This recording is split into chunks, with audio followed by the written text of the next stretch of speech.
Hello students, how are you? Good. I hope my previous lecture is clear to you. So today we will discuss the rest part of the chapter topic life process. So we are on the nutrition in human being. For the digestion of complex food, alimentary canal present in the human being, it start from mouth and end into the anus. Alimentary canal is also known as digestive system of the human body.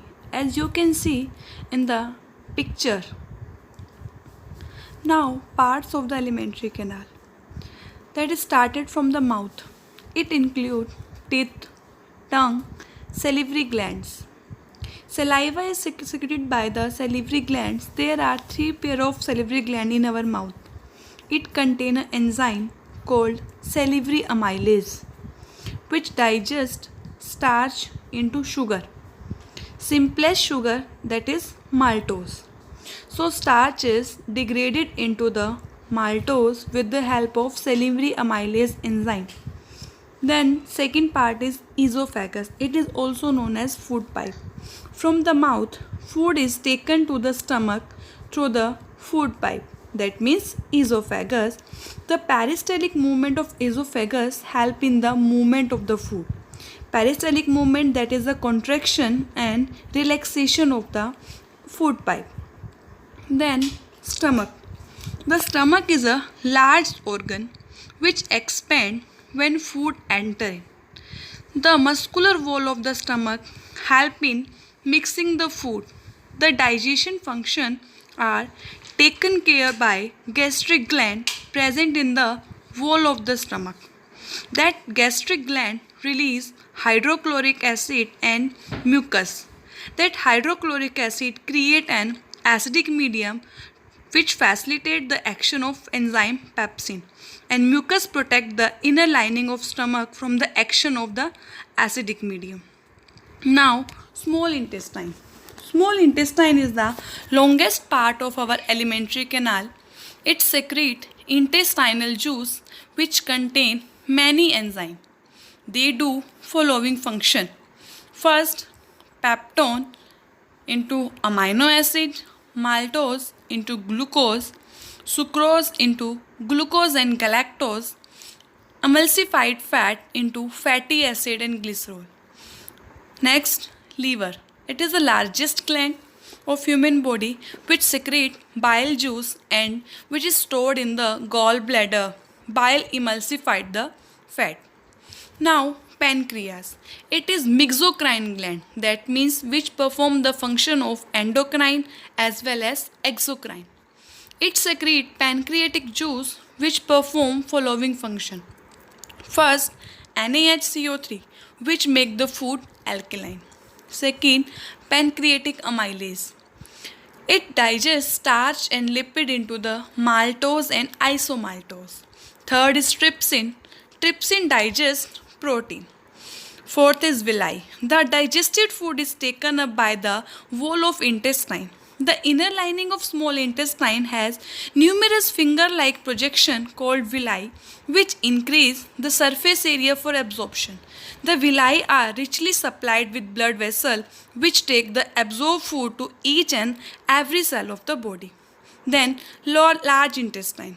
Large intestine wider than the small intestine. It has three parts: colon, cecum and rectum, which absorb water from the undigested food and secrete mucus.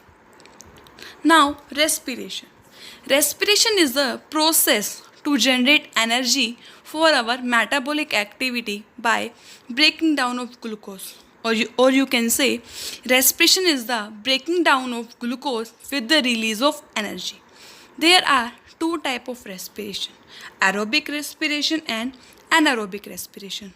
Aerobic respiration which take place in the presence of oxygen, and anaerobic which take place in the absence of oxygen. Now, difference between aerobic and anaerobic respiration.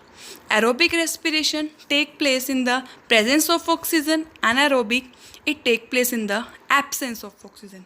Second, end product is carbon dioxide and H2O, and in the anaerobic end product is ethanol, C2H5OH.